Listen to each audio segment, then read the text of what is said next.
Hi friends, நான் egg பொரியல் பண்ண போகிறேன். அதுக்கு தேவையான வெங்காயம், தக்காளி, மிளகாய், கருவேப்பிலை, 2 எக் எடுத்துக்கிட்டேன். சிறிதளவு கடுகு உளுத்தம் பருப்பு. ஃப்ளேம் கொஞ்சம் மைல்டாக வச்சுக்கணும். கடுகு வெடிக்கிற வரையும் கொஞ்சம் வெயிட் பண்ணணும்.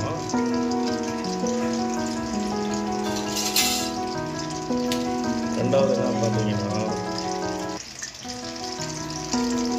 கடுகு வெடிக்கிற சத்தம் கேட்குது. கருவேப்பிலை போட்டுட்டு லைட்டாக சேர்த்து பாருங்கள். காலையில் லைட்டாக வதங்கிருக்கோம். இன்னொரு ஆஃப் வணங்கணும். ஒரு ஆஃப் வணங்குறதுக்குள்ளார மீதி விட்டு வச்சிருந்த தக்காளி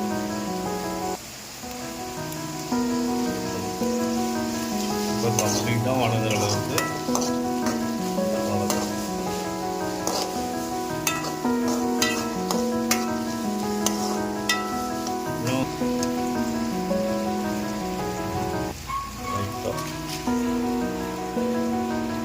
மிளகாய், கொஞ்சம் மிளகாய் தூள். ஏன்னா இந்த மெத்தேடில் பண்ணுங்க, வேற லெவலில் இருக்கும். சரிங்களா? மீதி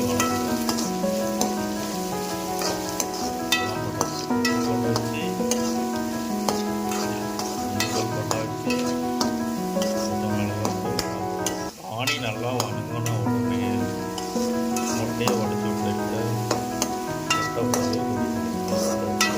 இந்த மெத்தேடில் பண்ணுங்க. 2 முட்டையை உடச்சி விட்டாச்சு. இது எந்த வேக அப்படி என்ன பண்ணுறோம், நல்லா வணங்கினீங்கன்னா